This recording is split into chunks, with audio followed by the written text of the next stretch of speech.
Hey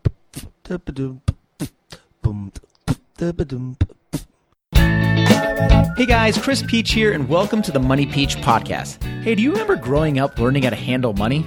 Yeah, neither do I. So that's why we're here today, to make your money fun again. You know, we're going to talk about the principles in life that actually matter when it comes to managing your money in a way that works. So sit back, relax, and enjoy this episode of the Money Peach podcast.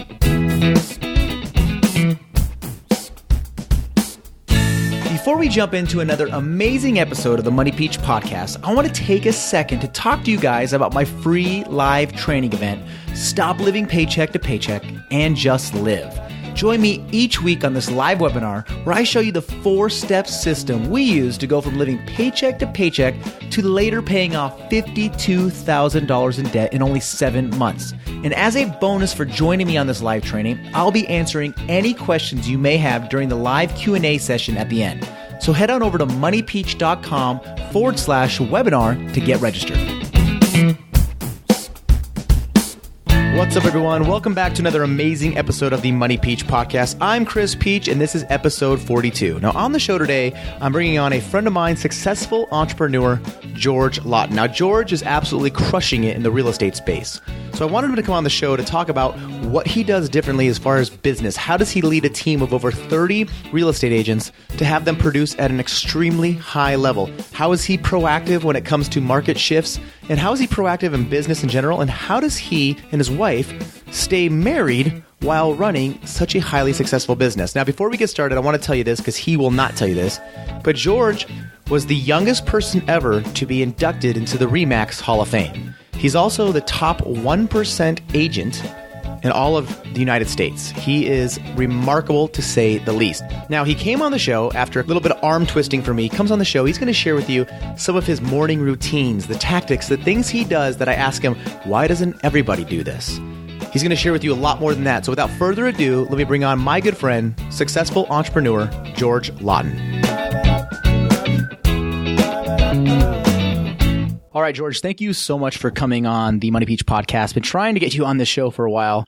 Like many of the guests on the show, I met you at the gym. Right away, was really impressed, not with just what we're going to talk about with business sense, but we're going to also talk about your involvement in the community. I mean, you are highly, highly involved inside the community. You go, I would say, above and beyond inside the community, inside your business. And so there's just, you're unique. You're very unique. You're a real estate agent. I should get that out of the way.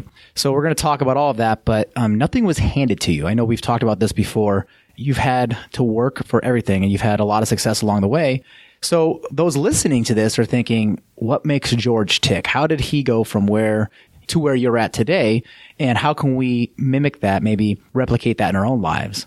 So how's that for an introduction?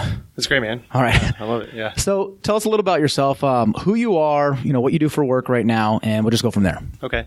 Well, first of all, man, thanks for having me. Really appreciate it. I've been a long-time listener of the podcast, so love the content you're putting out and love what you're doing. So thanks for that. Who we are, married, 2 handsome little boys, 5 and 2 years old. So that's first and foremost kind of what defines me. And then I run a real estate company here in Phoenix. I have a team of about 30 agents, admin, probably about 40 total people. And we just run a successful real estate team, helping people buy or sell houses. Simple enough, right? Yeah, pretty simple. Okay, so I can overcomplicate it for you. All right, so for those listening right now, before we go any further, just keep in mind he's very, very humble. It's not just a simple real estate team. It's one of the best in the entire United States. And we're going to talk about that here in a minute. But let's go back to, where did you start then? So I know you grew up kind of in 2 locations. Kind of tell me about where you started growing up, as far as you had mentioned earlier with your parents and that lifestyle. Yeah, so early on in life, like a lot of people, my parents got divorced. My mom moved to Oklahoma. My dad stayed here. So I was always kind of bouncing back and forth between the two. But I spent a lot of my formative years in Oklahoma, a really, really small farm town, about 600 people, just to kind of give you an idea, right? It was 4 blocks long, who lives in every house.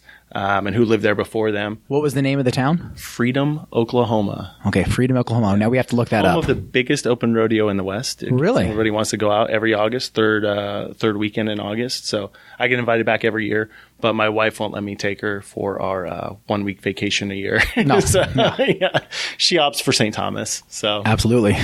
So yeah, 600 people in town. That's where I went to school. I mean, driving tractors, fixing fence, riding horses, rodeo and roping, stuff like that. So that's kind of how I grew up.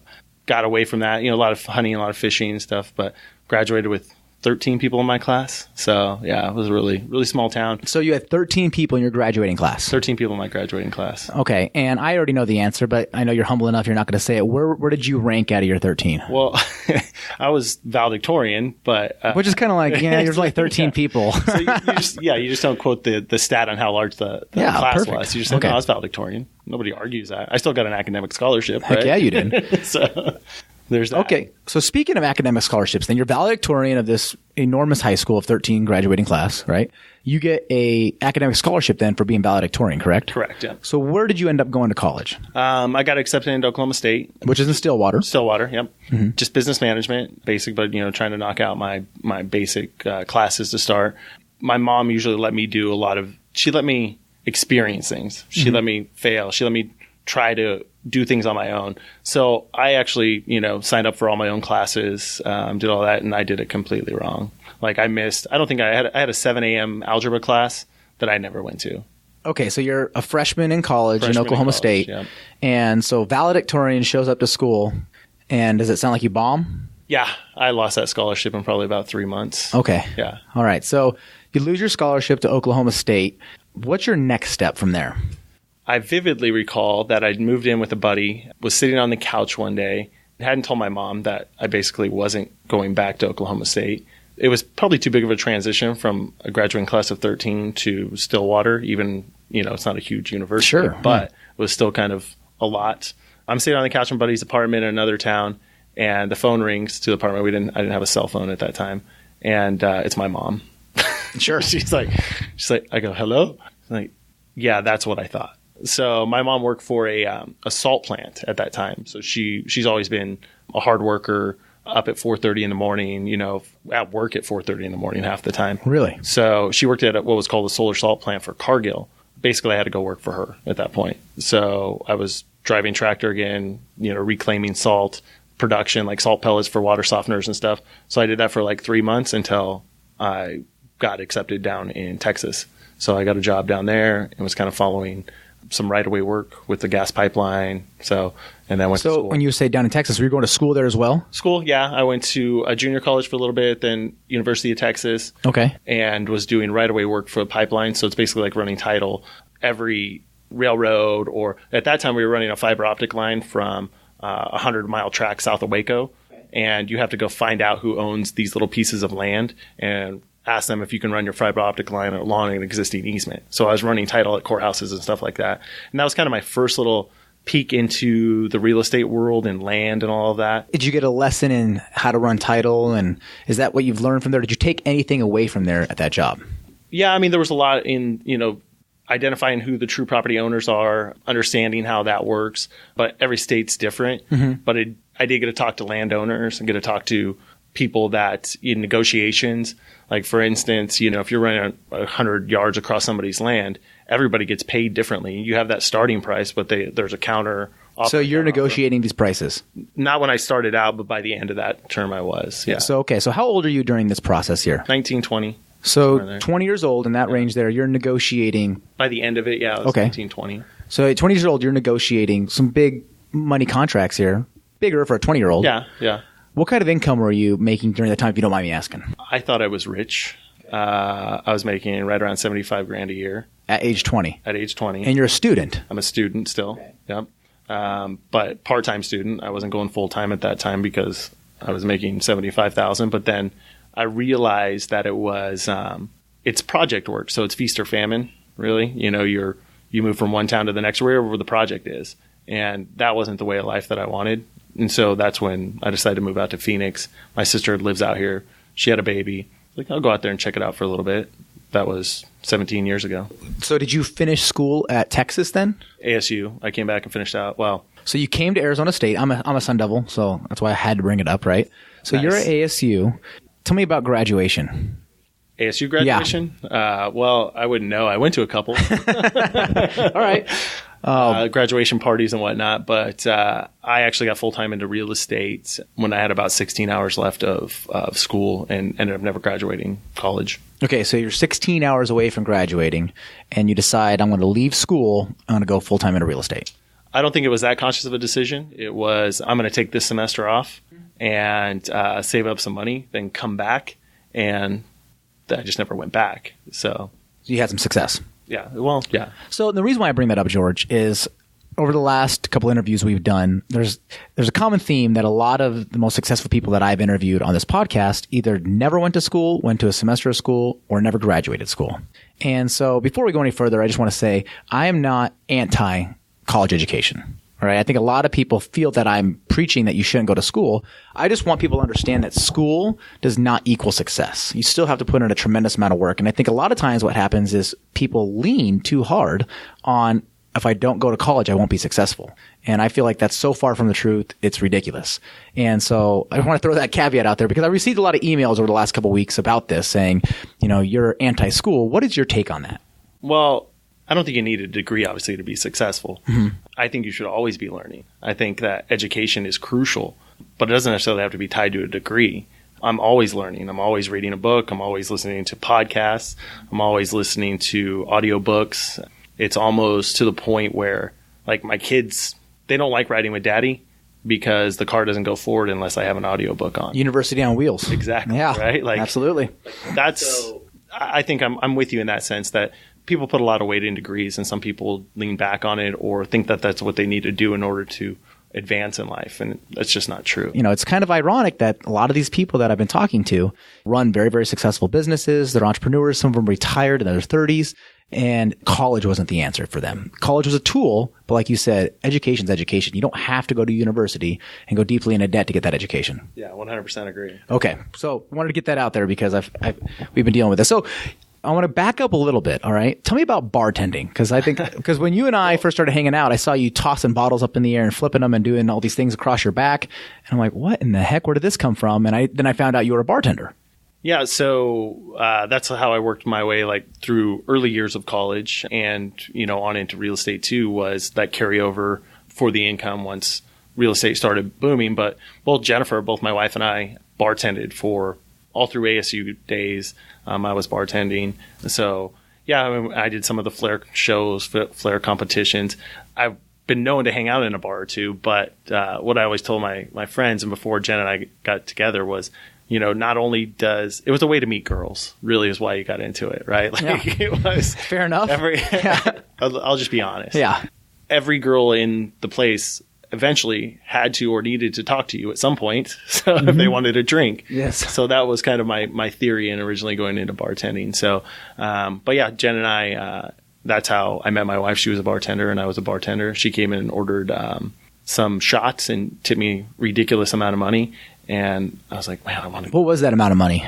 $40. Okay. For a round of shots. Yes, absolutely. Yeah. I was like, oh my gosh, I think I love this girl. Yeah. So needless to say, I set my sights in and eventually. Perfect. All right. So I like this. So now we're going to transition into real estate. So you're doing real estate in the very beginning along with bartending. Is that to supplement the income because you were still learning the business, or did you start making a ton of money at day one? I waited probably a year and a half before I quit the bartending into real estate. So I got licensed 2006. I was bartending up until it was probably just about a year. 2007, I quit, and then we really launched the team in that point.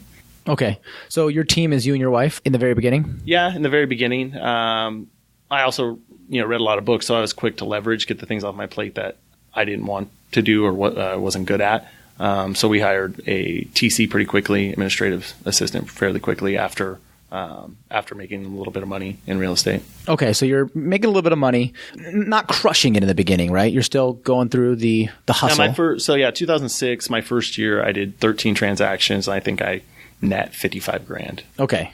And so that first year, tell me about the hustle, because I think it's important that people understand, people see the Laughton team today and they see, you have 30 agents and they think, oh man, an overnight success, right? Yeah, nothing overnight about it. And I think a lot of entrepreneurs feel that, like, you get that, oh man, you're lucky, where you're at now. But it's taken a lot of hard work, a lot of dedication. When Jen and I got into the business, it wasn't, well, we had a little bit of period there where it was a good time, but things were shifting in the market at that time. So 2006, 2007, the traditional real estate market was going down, right? The general public knows the crash, think of the crash like 2008, 2009, but we really saw the shift. And I think I was fortunate that I didn't have a strong base of traditional real estate clients, a traditional database, that I could actually see this shift coming sooner than others, or wasn't necessarily hanging on to the past that much. So 2006, a lot of the things that we were doing, a lot of the loans that we had been getting people approved on were going away. I was noticing more and more foreclosures, REO properties at that time. And I told Jen, I'm like, we need to be positioned in default, not knowing how big it was going to get. So instead of representing Mr. and Mrs. buyer seller, I went out after institutional clients. So Fannie Mae, Freddie Mac, Wells Fargo, banks that were going to get default properties back. So just to put this in layman terms for me as well, you're saying you went away from the newlywed couple buying a house to the bank-owned homes. To the bank-owned, yeah. Yeah. Okay. Yeah. All right. And that's what I focused on. So after doing those 13 deals in 2006, early 2007, February 2007, I said, let's focus on just default. Let's go that direction. Let's put all our eggs in one basket like you're not supposed to do.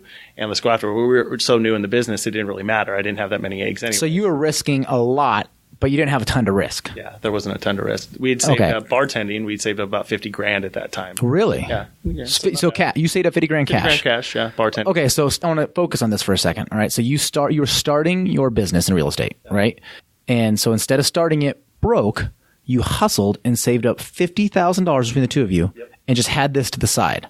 Why did you do that? I guess it felt like because that's not normal. Something. Yeah, I mean, right now, George, 6 out of 10 people can't write a check for $1,000. All right. So why? And then I just want to know what made you decide. You know what? We're going to save about $50,000 cash. I've always been, and Jen too. Like Jen would live in a box with me. Like she's great, and it's not that we're diligent, focused savers or we have this great budget. I actually probably should talk to you more about budgeting. Yeah, we are. We're going to have a big conversation. So we know the difference between wants and needs. And do we really, really need this? Jen and I have driven the same cars, for the last 7-8 years. It's just one of those things that we're content. We're happy with the things we have. We could go out, get that nicer house. We could go out, get that nicer vehicle. We could go buy that boat, but we're happy. So we just don't, and we save. So I love it. That's huge because most people wouldn't think that. They'd see you and they just automatically picture, oh, I can't imagine what their house looks like. And, I see you pull up in the gym in a normal car. I've been to your house. It's, it's a great house, but it's, it's fancy. It's nothing. It's a normal house because you're mostly at work. Yep. Right. All right. Very cool. So we're talking about this hustle now. So in the beginning, when you're starting anything, right? It's a hustle. It's a risk. It's scary. It's not easy. Nothing was ever given to you, right? How do you navigate through that, what I call the mess of 2008, maybe to 2010, 11 area? How did you stay above water? That was some of our biggest years. I mean, obviously we're outpacing them now, but we positioned well. And I'll tell you, we'll be positioned even better in the next down market because we know what to do.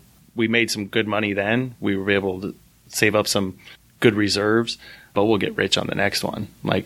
You're ready for it. I'm ready. I'm excited for it. But that's very cool. That's confident. Yeah. But the reason why you have confidence is going back to you learned lessons from last time, took those with you. And so are you strategically now putting yourself in that position? Because eventually what goes up comes down. So are you intentionally putting things in places so when that does happen, you're ready to pounce? Yeah. And what we would have done differently. So we got heavily positioned in default listings, so foreclosure listings, institutional clients. But, we put it all on the line then. Back then, when a house was foreclosed on, we had to have that conversation with the people in the house. So that was tough in that sense, right? We had to give them cash for keys is what it was called. We gave them a check to move out. Who floated all the money for that? Getting the house cleaned up, utilities turned on, pool service done, that was Jen and I. Like so that was the $50,000. And that was gone in 60 days, something like it was crazy. Once we got our first client, they sent us so many properties that we burned through our reserves in no time.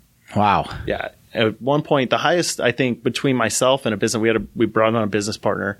At one point, we were into the banks for $500,000. Really? It was these potentially insolvent institutions owe us that much money. And if they went underwater, I mean, who would be the last people to get paid back? You. The agent. So are you slightly stressed during this time? Yeah. Well, Jen was. Yeah.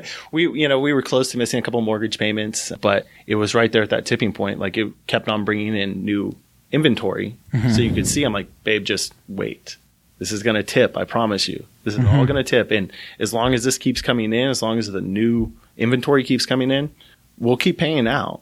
But we just got to dial in our bookkeeping processes to make sure we get paid back, because their timeline for an electric bill, Freddie Mac's timeline for an electric bill get you paid back was 4 months, 5 months sometimes. Okay. Wow. So we were just waiting around. Then we get a $75,000 repayment check once a quarter, Wow. Yeah. It was nuts. So stressful. I mean, stressful because you're at tipping point. So tell me about, I call it the hockey stick. This is one of the things that I use a lot is, your hockey stick. When did you hit that curve of success in your business? Meaning you start off, it's going, your tipping point, your hockey stick, where all of a sudden you make that adjustment and now you start shooting up. Tell me what it was, and then what did that feel like and how did you manage it? I think there's been, since we've been in real estate in the last decade, there's been shifts in our market, obviously. So going from that default, we basically came into this business with one niche in one area. We had to completely reinvent ourselves in 2013. We had to shift out of that over into this other market. And not a lot of agents did that successfully. Like we were one of the top agents in this foreclosure market. Now, how are we now shifting over and changing who we are and what our message is? And basically starting over was 2013. So I think I had two hockey sticks, if you will. Okay. Right? So once in the down market, it was once we hit our max capacity of listings, we had a full team on. At that time, we had 25 individuals on the team. We were about 300 listings, and we were just cranking, moving, right? And then once all that kept flowing, properties were selling, and we started to come out of it, 2011, 2012. Things started getting a lot better. And then basically it shut off like a faucet one day. We knew it was coming.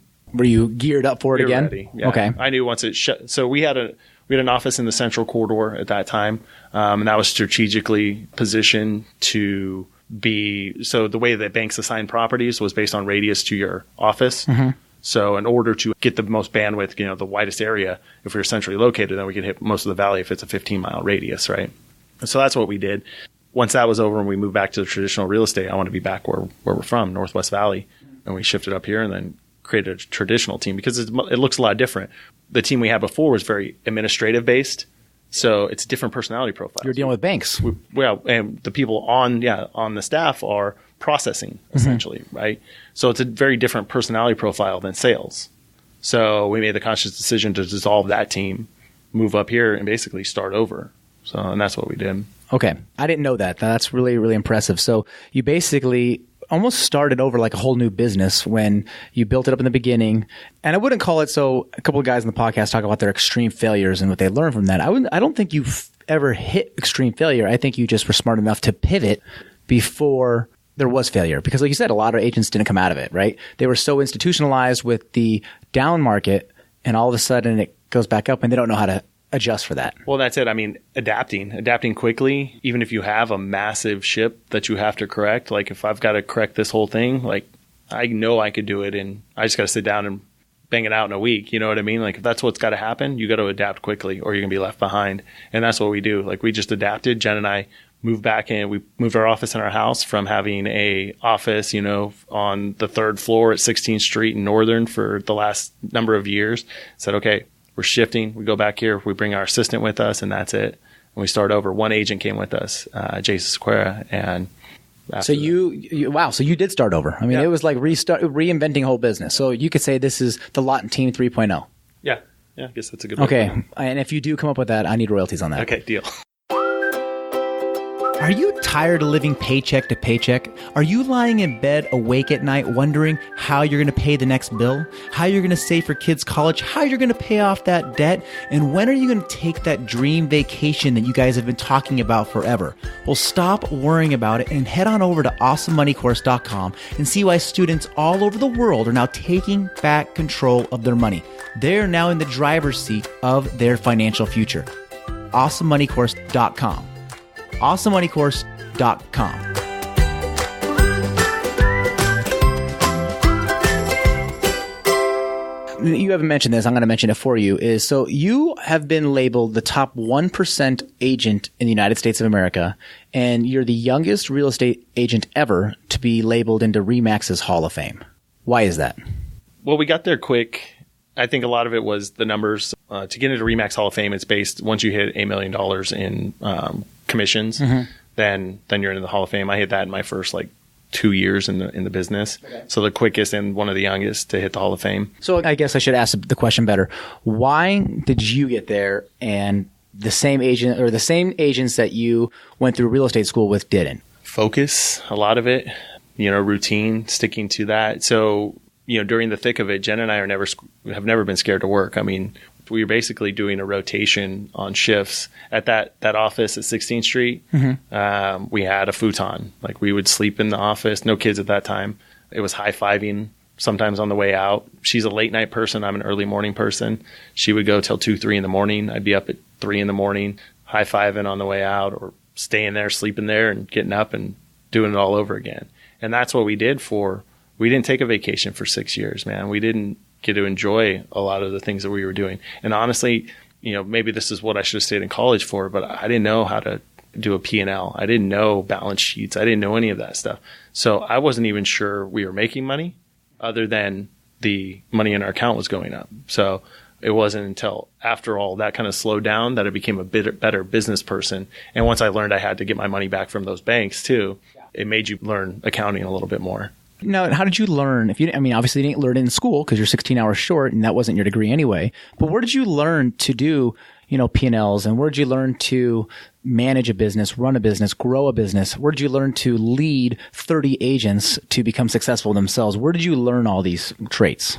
A lot of reading, a lot of audiobooks, but the most beneficial thing that I've done for my business hands down is coaching with somebody else that is where I want to be. So when that started, it was somebody that was in default REO listings. It was somebody that sold 100 million in real estate. Now it's somebody that sells 500 million in real estate. It's always, who do I want to be? Who do I want to mentor me? Somebody that's been there, somebody that is doing it, and somebody that understands it. So I think that has been probably the biggest factor in our growth, is just listening, learning, and weekly coaching calls with whoever that is at the time. So right now, I think I'm coached by 3 different people. The P&L side of it, I went out there and I found the guy who handles bookkeeping for 100 different agents. And so that way, how valuable is it that I can say, well, I don't know what my P&L needs to look like, but here's access to my accounts, back-end access to my accounts.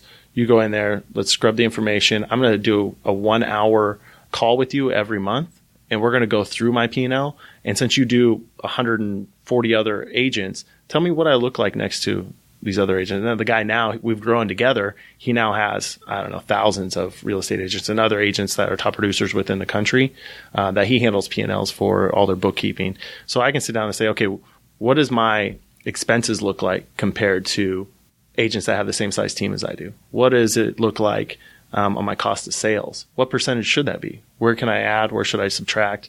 And that's been huge and valuable in getting to that budget. And where do you think you got the idea to go with that? What I'm trying to draw out of you is why doesn't everybody do this? I don't know. It's what I always tell people to do, yeah. Right? I think that, people don't understand that they're not treating their work, especially agents in our field, they're not treating it as a business. They're just going about it from paycheck to paycheck, just like a lot of people do. It's closing to closing. But I wanted to have something sellable, something duplicatable in the end. And I wanted something also to pay me when I was on vacation. I wanted to still make money when I wasn't around. I talk to agents that are still doing a lot of production. They have big teams. But at the end of it, I didn't want just a job. Like I wanted to have something. I wanted to have a business. And I think that's where people miss in this industry a lot, is that they have a job. If you're out there, I mean, we're grinding every day, but you got to be working on your business. So when I get up 4:30 in the morning to 6:30 in the morning is really developing the business, moving it forward. What's that next vision piece that I'm working on, and focusing on one thing at a time.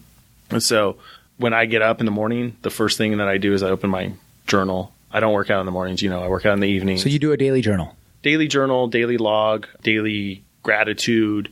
I tried meditation for a while. Mm-hmm. It's not my cup of tea. Like, okay. I did guided meditation through, I forget what it was, Headspace or something like that.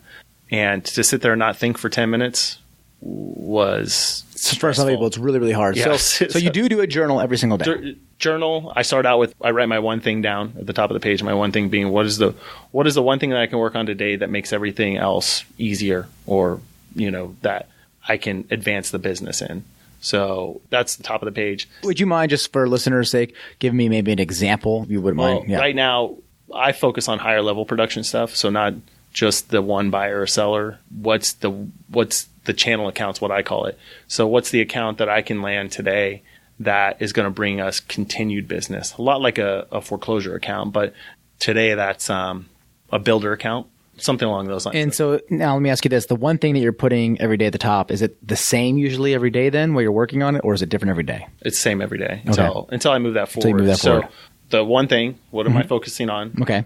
That I need to move forward today, and then breaking that down into bite-sized pieces. So after that, I'll write down 3 things that I need to accomplish that day. Because here's the thing. As soon as I walk in the office doors, we all get caught up in that whirlwind. We all get working and lose focus of actually doing things that are income producing. So I want to make sure that I focus on 3 things that are income producing that day, or that at the end of the day when I lay my head on the pillow, I know that I feel I accomplished something. Because have you ever been in that day like, man, I worked all day, I did stuff all day long, and I still don't feel like I got anything done. Absolutely. So that's why I write those down. I got to do these, even if it's just, I got to call Peach to schedule the podcast, right? Like, I don't care. I want to check off these 3 things. Okay. Because then it makes me feel better at the end of the night. And usually they're bigger things than that. Like, I got to deal with this, this, and this in order to move the one thing forward. Okay. So, and then you do your 3 things. You have your one thing, then the 3 things. The task level type stuff task usually. Task level, yeah. And then you do a journal or a log. Journal, I do not like a journal in that sense. Like, I just kind of sometimes random writing, just kind of get stuff out of my head. Sometimes it's tasks, sometimes it's to-dos, but I get stressed out when I've got all these things in my head and I just want to get them down. So it's not necessarily a journal. I'm not like in there writing, what my day looked like the day before or anything along those lines. Okay. I'm just kind of mentally dumping, and that's what I do. And do you feel like when you're doing that, more ideas come out of your head that you didn't know were in there? Yeah. I have to show you my Evernote one of these days. You do it in Evernote? Evernote. Okay. I do something very similar. And I've been doing it now for about 6 months. But one of the things I do is I also journal, kind of talking about not what did yesterday look like, but maybe what did I learn? What am I working on? What am I frustrated with? Now I go back and I look 6 months ago.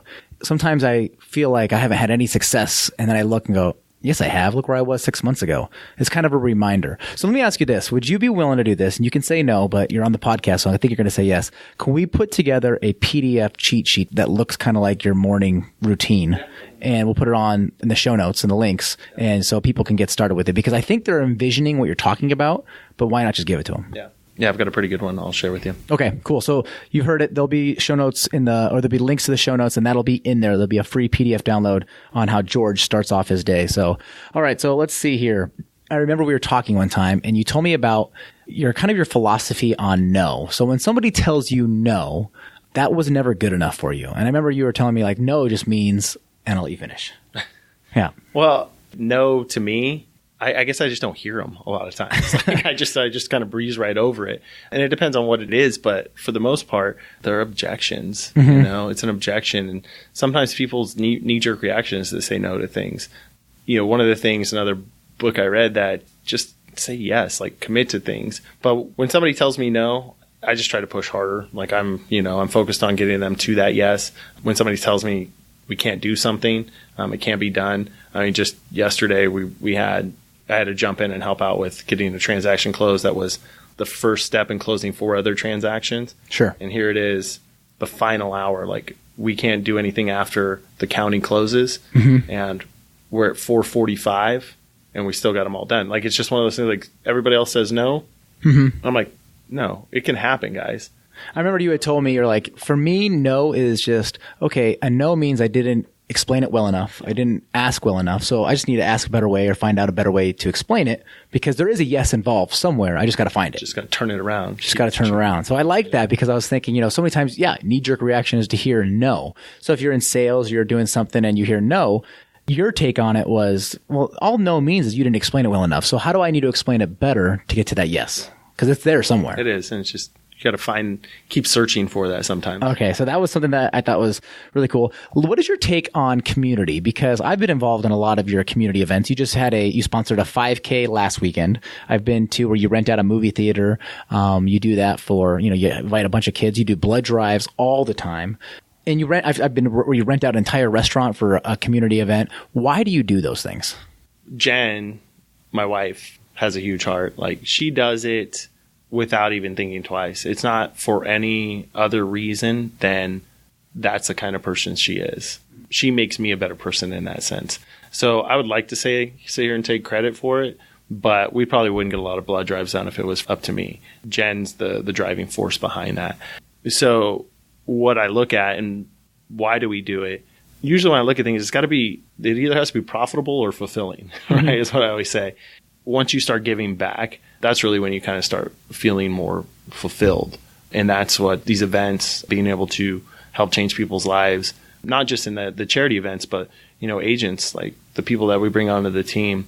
I've got, 24-year-old people that are making $350,000 a year that didn't think that was even possible. And that's the fun stuff. I mean, that's the things that just, you separate yourself from that P&L at that point. The money continues to come, but if you're helping people grow and expand, and then they see the value and you continue to add value, and it's the good stuff. Yeah, that's cool. So I don't think I've told you this. Little side note is that you just brought something up that reminded me. So I remember doing these volunteer Financial Peace University classes in 2012, 2013, right around there. And you and Jen took one of them. Yep. I didn't really know who you were. I didn't know actually who you were at all, actually, until you went into that class.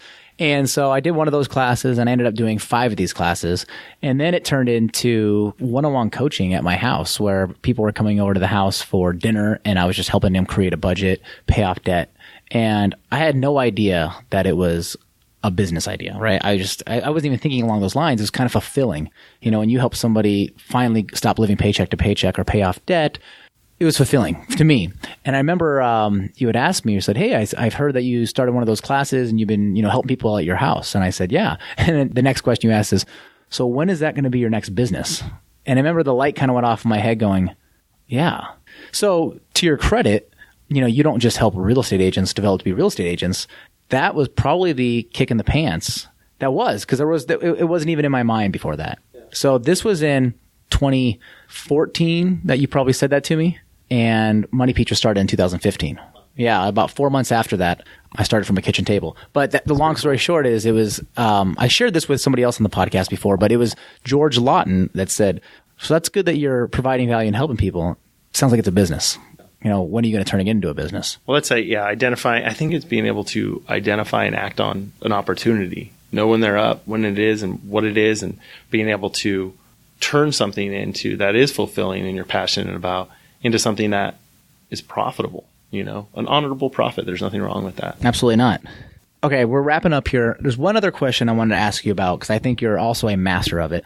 Relationships. What's your take on relationships? Because I feel, just from knowing you over the last 4 years now, that you and your wife are masters at building relationships. Because I look at people in my life and I say, who do I know that has no enemies? Who do I know that people look to and they just point and say, that is a good couple. That is a good person. That is good. How do you maintain that? And how do you build relationships? What's your thought process on that? Because I would say you're one of the people I would call a master at relationship building. Oh, man, thank you. So for Jen and I, for our relationship, obviously, all relationships have their ups and downs, but we've always got along into the core. Like, I always know that I'm not going, like, she's she stuck with me, my ride or die. You know what I mean? Yeah. So that's never a question. Like it's like, we'll get through it. Whatever life brings us. With other people, I think it is one, like I truly want to help somebody, Jen too, like Jen's just like, big heart. That's who she is. And then for me, it is listening and figuring out what can I do to help somebody in whatever they're facing, whatever it is. And we don't talk bad about people. We don't. Never. I've never heard you once say anything bad about anybody. It's just who we are, man. I don't know. It's, I think what shifted, not necessarily shifted Jen and I's, but a good book was The 5 Love Languages, to learning that even in business, it's helped me understanding what people respond to, if it's this agent needs words of affirmation, they need acts of service, whatever that is, and being able to build strong relationships with those people and truthful, being honest with people. They know they're going to get 100% honesty from me. I might not say it. I'm not direct in it, but I'm gonna let you know how things are, and we're gonna work through whatever we need to together. I think when you're honest right in the very beginning, it avoids the need to having to ever say anything later on behind their back or saying anything negative because it was out right away. And that's conversations too. Like I don't let things fester. Like I don't try to solve anything over text message or email. Like I pick up the phone, man. Nothing gets solved with the text message. So that's what I teach the agents too. I'm like, guys, you just got to pick up the phone and make a call. Wow. Work through anything that way. Okay, so we're wrapping up here. I got a couple questions I want to ask. Going back to, you talked a lot about reading, okay? Can you name your top books that you would recommend, not just a real estate agent, but anybody who's getting ready to start their own business, or maybe has started their business, they're a year or two in it and they're struggling, they're trying to figure out what can I go out there and learn? What would you, if you could gift away some books, which ones would you gift away? 4 Disciplines of Execution, by far was a game changer in my business. It shifted things where we went from being an average team into a top producing team. That was by far my number 1 book. Number 2, Rocket Fuel, understanding how to complement what I do well and bringing that person on. So a visionary integrator combo. That's been a great one. I'm really into Tools of Titans right now. Okay. So I'm loving that just because it's a fun read. But I think that kind of, you can break it up and there's just so much good content in there. Bold, another good one. I like anything Simon Sinek. Yep. It's just start with why, leaders eat last, things along those lines. So okay, so all of the books he just mentioned, I'm going to have links to them in the show notes, a link to every single book he just mentioned, the author, so you guys can just have direct access to those. What about audiobook? What's your favorite audiobook right now? Because I like audiobooks too, but sometimes I don't like the audiobooks. I don't like the sound of who's ever talking on it. Yeah, just got through with Tony Robbins one. I forget what it was called now. That one's pretty good. What else is another good one? Now I'm drawing a blank right now. All right. So whatever he tells me after we stop the podcast, we'll have links to all the audiobooks, any book that he recommended, we'll put in there. So if you don't have the funds to go out and go, spend a bunch of money on, getting an education, or you're just not there yet, or you don't have the time to go back to school, pick up a book, pick up an audiobook, pick up a book, learn something. I mean, you heard here that George was 16 hours away from graduating college, but yet he still is learning every single day. He never stops learning, never stops reading.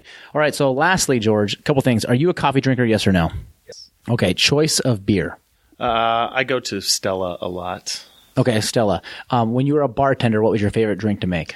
Favorite drink to make or drink? Make and then drink. How about that? Okay, both. I drank a lot of Crown Royal in those days. Okay. I also poured a lot of Crown Royal, so it's probably same. All right. And then what's the home screen right now on your phone? Home screen on my phone is actually, I usually have my first, whatever quarter goals there are on it. So whatever my quarterly goal is for sales. But right now I actually have a little art piece on there that it basically says things to focus on, and then it just a bunch of circles and it says happy. So why are we doing all this? Like, I'm usually staring at my goals every day, but then I remembered, man, what is the point of all this? Just be happy. Okay, so real quick before we wrap up, I was in your office and I was snooping. Sorry. You were on the phone. You weren't paying attention. And I noticed you have a goals board. And so if you sit at your desk in your chair, you have your computers right in front of you. Then right behind those, you have a goals board. Why? So I see them every 15 minutes. I see those bad boys. So I have, my goals on there, my annual goals on there. I also have other things to help remind me what it's all about. So one of my favorite quotes is, there's always more great ideas than there is capacity to execute. So knowing to stay focused on my one thing, stay focused on the direction I'm going, and not get too distracted on the other things, because there's always so many great ideas and directions to go. And that's part of the entrepreneur in me. Like, I love the next shiny object, but you got to stay focused. Okay. And then I was paying attention in your office again. I looked to the right and there was a giant board that said Y board. Yeah. So my Y board is, I encourage my agents to kind of give me what their why is. Like, why are you doing this? You know, what's your big goal this year? But more importantly, not just goal, but why do you want to reach that goal? So sometimes it's pay off $50,000 in debt. Sometimes it's, I need to get my kid braces. There's all kinds of different things. Sure. So whatever that is, whatever they give me while I'm coaching them goes up on that board, because that's what I know I got to get them to. Wow. And so again, why doesn't everybody do that? Y'all should. I don't know. Absolutely. Goal setting is huge. All right, George, thanks so much for coming on the podcast. This was hugely beneficial for me because I feel like I just got a 1-hour coaching session with you. So thank you very much. Thanks for having me, man. It was great. And what's the next thing we can see for the Laughton team? Where can we find out more about you? I should ask you that. Where can we find out? LaughtonTeam.com. Okay, and we'll have links to that. Yep. And then that's probably the best place to go. If you're looking for real estate, it's myphoenixhomesearch.com. And then you can always email me, george@laughtonteam.com. Really? Just send you a direct email. Okay. All right, George, thank you so much for coming on the podcast. And all the show notes, all the links to everything we talked about will be found at moneypeach.com/session42. That's moneypeach.com/session42.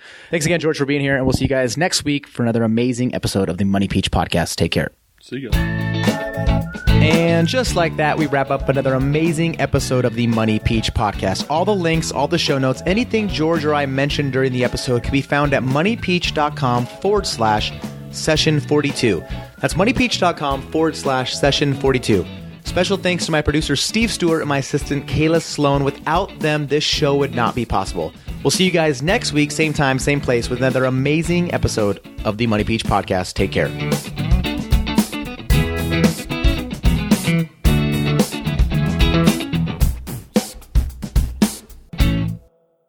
Boom, boom, boom, boom, boom, boom, boom.